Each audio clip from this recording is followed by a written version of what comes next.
25 વર્ષ પહેલાનો એક ગોઝારો દિવસ કે જેને દુનિયાએ આંખોએ જોયો અને ગુજરાત એમાંથી આજે 25 વર્ષ બાદ જે રીતે બેઠું થયું છે, તમે એની એક આગાહી કરી હતી. બીજા બધા ડરતા હતા, જ્યારે માફ કરજો પણ મને એક જાતનો આનંદ થતો હતો કે આ મારી આગાહી સાચી પડી ગઈ. જરા પંચાંગ લઈને સંશોધન કરતો હતો કે આગળ કેવા ગ્રહો છે. એટલે મેં હિસાબ કર્યો તો મને ખાતરી જ હતી કે આ ભૂકંપ આવ્યા વિના નહીં રહે.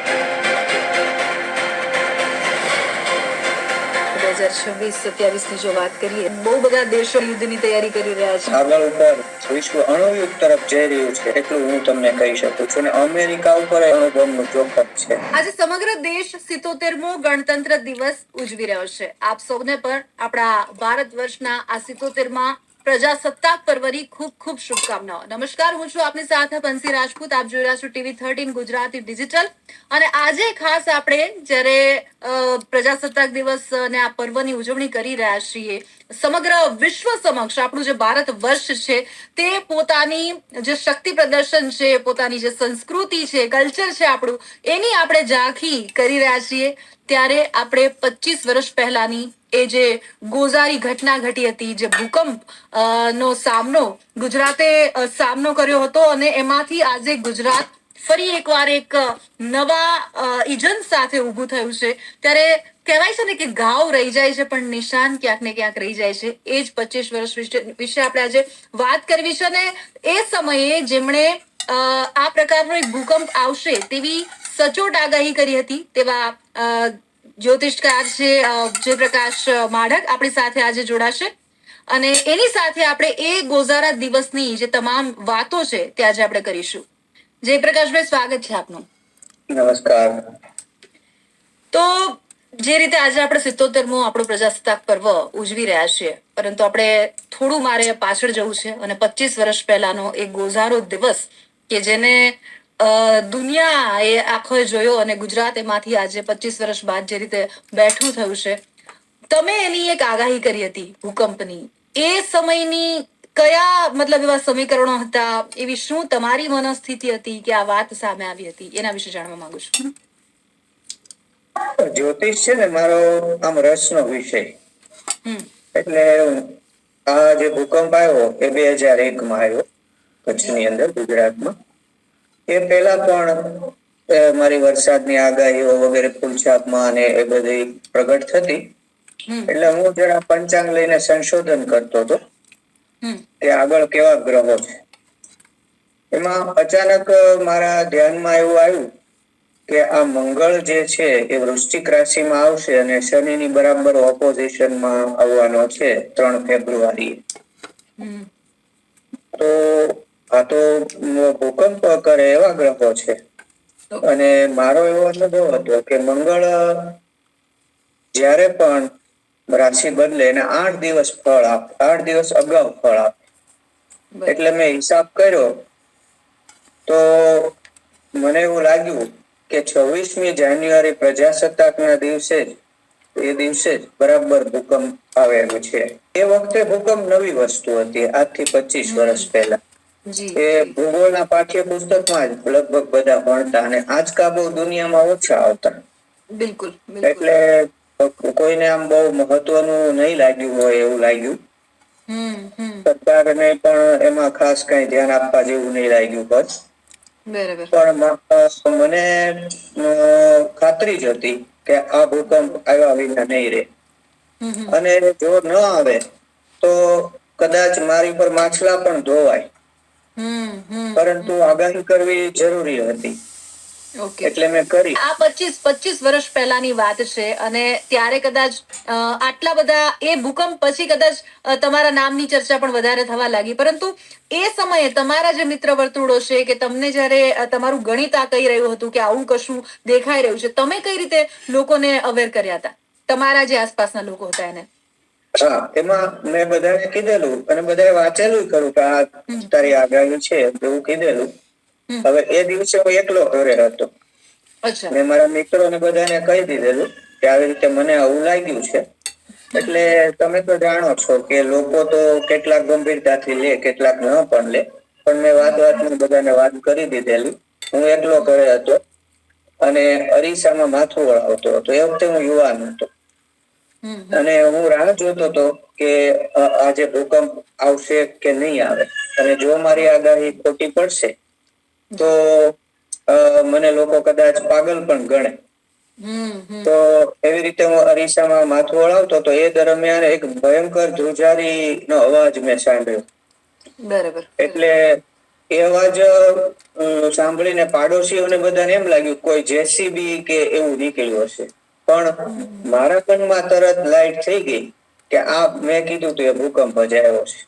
અને એ સમયે તમે કયા વિસ્તારમાં હતા? કારણ કે સૌથી વધારે જે કેન્દ્રબિંદુ સૌથી વધારે અસર કચ્છ ને એ વિસ્તારમાં થઈ, અને ઓવરઓલ આમ જોઈએ તો આખા ગુજરાતે ડિરેક્ટલી ઇનડિરેક્ટલી એનો સામનો કર્યો છે.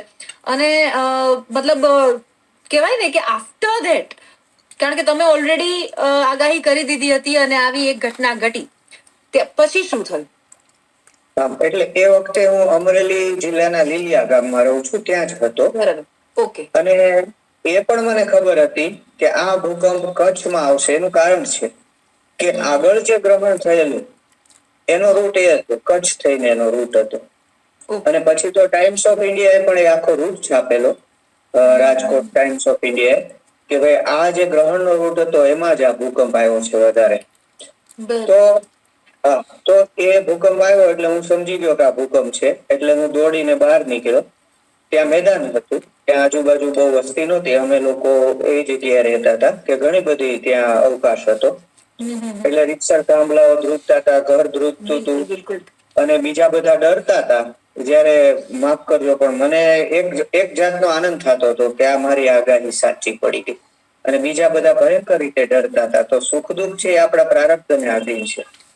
તો મને બહુ મજા આવી. ઓલરેડી લોકોને જાણકારી આપીને ચેતવાતા પણ ખરા, એટલે સમવોટ તમારું એક ગણિત, તમારું જે પ્રેડિક્શન છે એ ક્યાંક ને ક્યાંક સાચું પડ્યું. પરંતુ આ જયારે વાત થઈ ત્યારબાદ ખરેખર આ ભૂકંપ આવ્યો, ત્યારબાદ તમારી લાઈફમાં જ્યોતિષકાર તરીકે કશું બદલાણું? તમારો મતલબ ક્યાંક અમે વાંચેલું પણ છે કે થોડો વિરોધ પણ થયો હતો કે ભાઈ આ તો અઠે અમુક વસ્તુ સાચી પડી ગઈ છે, એવી પણ વાતો સામે આવી હતી. એ પરિસ્થિતિનો તમે કેવી રીતે સામનો કર્યો? એટલે ભૂકંપની આગાહી સાચી તો પડી જ ગઈ. હવે એક ઇન્ટરવ્યુ લેવા એક પત્રકાર મિત્ર આવ્યા. એને તમે કયો એવો જ પ્રશ્ન મને કરેલો કે આ શું અકસ્માત છે, આ તમારી આગાહી સાચી પડી? એટલે મેં એને ચોખ્ખું કહ્યું કે અકસ્માત નથી, છતાં અકસ્માતે જો આ થયું હોય તો પણ એ બહુ મહત્વની વાત છે. કારણ કે વિજ્ઞાનની એવી ઘણી શોધો છે જે અકસ્માતે થઈ છે. શોધતા હોય કંઈક બીજું અને શોધાઈ જાય બીજું, તો શું એનું મહત્વ નથી? આવું મેં કહ્યું. એટલે એ પછી એ મિત્રને મારી વાત સ્વીકાર્ય લાગી. પણ પછી તો મેં સિદ્ધ કરી દીધું કે અકસ્માત નહોતો.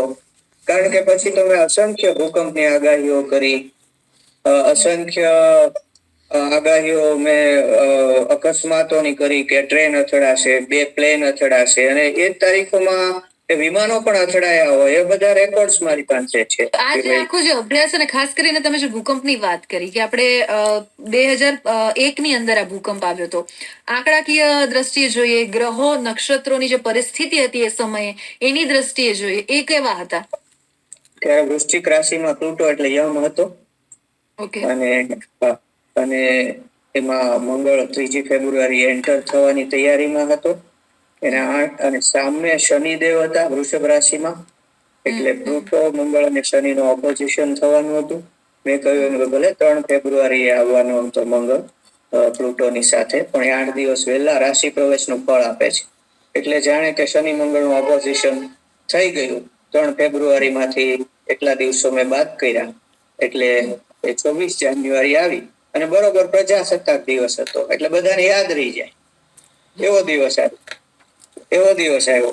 એટલે મેં આગાહી કરી કે ભાઈ આ 26 જાન્યુઆરી આવું થવાનું છે. અને એને લોકોને યાદ પણ રહી ગયું. ઘણા લોકોને હજુ પણ યાદ છે કે આ પ્રજાસત્તાક દિન છે, આવું બને. આજે પણ આપણે જે મતલબ નિશાન રહી જતા હોય છે ઘાવ, આજે જે રીતે આપણે 77માં ગણતંત્ર દિવસનું જે કર્તવ્ય પથ પર આપણી દેશની ઝાંખી વિશ્વ સમક્ષ આપણે વિશ્વ ગુરુ તરીકે આગળ વધી રહ્યા છે, આર્થિક મહાસત્તા તરફ આપણે આગળ વધી રહ્યા છે, શક્તિ પ્રદર્શન કર્યું, આપણું ઓપરેશન સિંદૂર વિશે આપણે ઝાંખીઓ બતાવી, પરંતુ એ જે ઘાવ છે મતલબ ગુજરાત તો એ 25 વર્ષ પહેલાનો 2001 નો એ ભૂકંપ કદાચ ક્યારેય નહીં ભૂલી શકે. અને આજે જે રીતે એ ગાંવ પછી કચ્છ બેઠું થયું છે અને દુનિયાના અને દેશના સીમાડાઓ ચીરીને પોતાની જે ઓળખ બનાવી રહ્યું છે એ પણ અનોખી છે.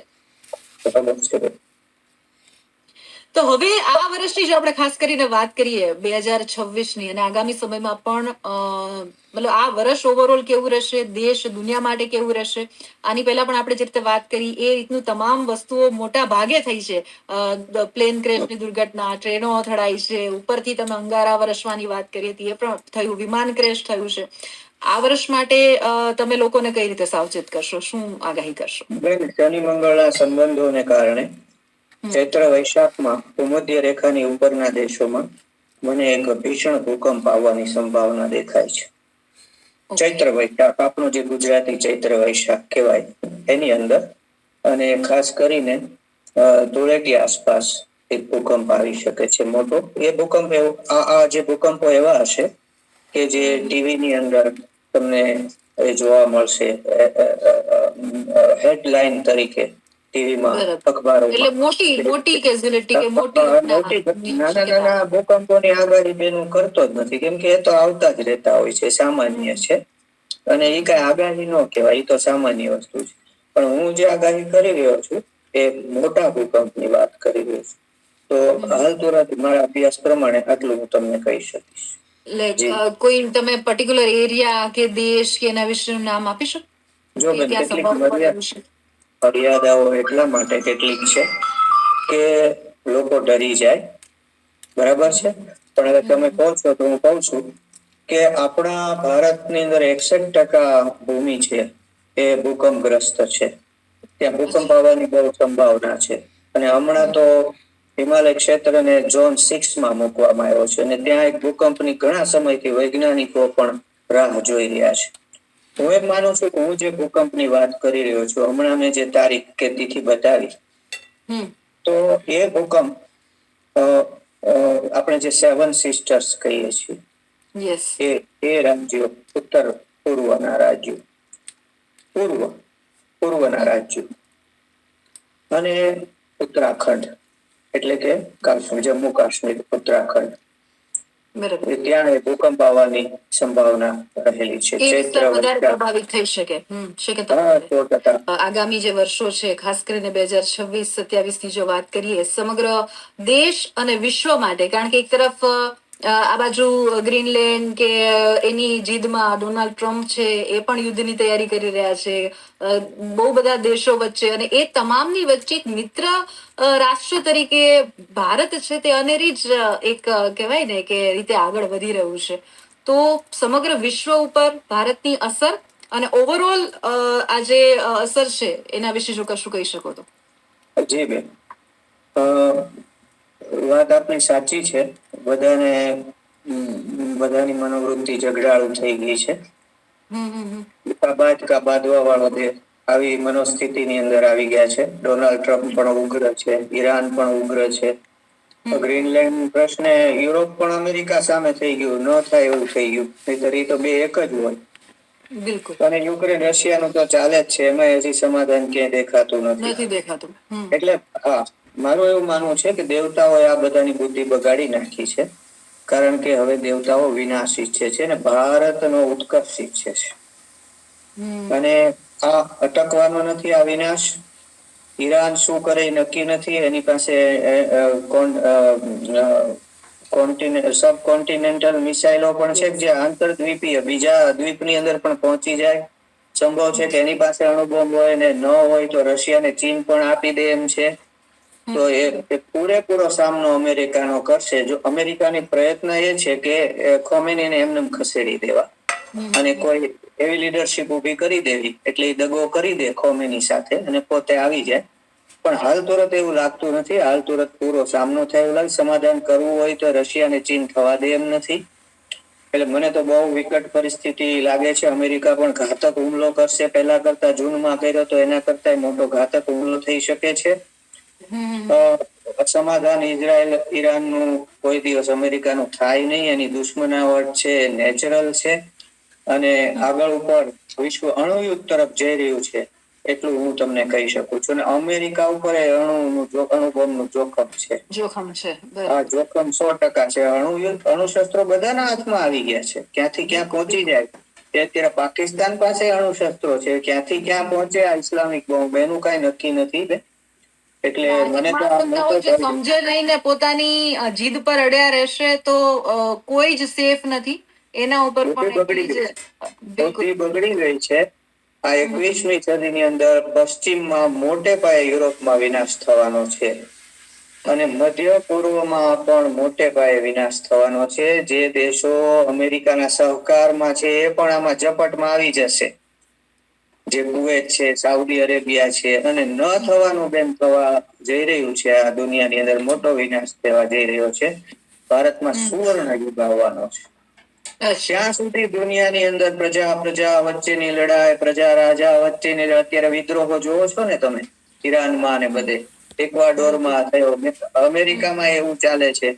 પ્રજા વચ્ચેની લડાઈ, અસંતોષ, પ્રજા રાજા વચ્ચેની લડાઈ, દેશ વચ્ચેની લડાઈ. તો આવું બધું બહુ જોવા મળશે. અને એ અંતે ભારત છે એ જે વિશ્વગુરુ કહેવામાં આવે છે, વિશ્વગુરુ થશે. અને ભારત છે એનો સુવર્ણ યુગ બનાવવાનું છે. સંભવ છે કે અત્યારે અંગ્રેજીમાં વ્યવહાર હાલે છે એમ સંસ્કૃતમાં વ્યવહાર ચાલવાનો છે. અને ઠેર ઠેર યજ્ઞોના ધુમાડા જોવા મળશે. સ્વાહા શબ્દ સંભળાવા લાગશે. આ રીતનું બેન મને દેખાય છે. નેપાળમાં 15માં ભૂકંપ આવ્યો, તિબેટમાં ભૂકંપો આવ્યા, કેટલાક આંચકા હમણાં એ પૂર્વમાં આવ્યા. છતાં પણ એ એનર્જી પૂરતી રિલીઝ થઈ એવું વૈજ્ઞાનિકો કહે છે કે પૂરતી રિલીઝ થઈ નથી. એટલે અને ભારત છે એ ભૂકંપગ્રસ્ત જોખમમાં જ છે બેન, ભૂકંપગ્રસ્ત વિસ્તાર તરીકે. પણ ભવિષ્ય પુરાણમાં હિમાલયના ભૂકંપ વિશે લખે. વૈજ્ઞાનિકો તો અત્યારે વાત કરે છે. હું ભવિષ્ય પુરાણમાં હિમાલયમાં એક ભયાનક ભૂકંપ આવવાની વાત કરે છે એ હું તમને શ્લોક સાથે સંભળાવું છું. જુઓ. ઓકે.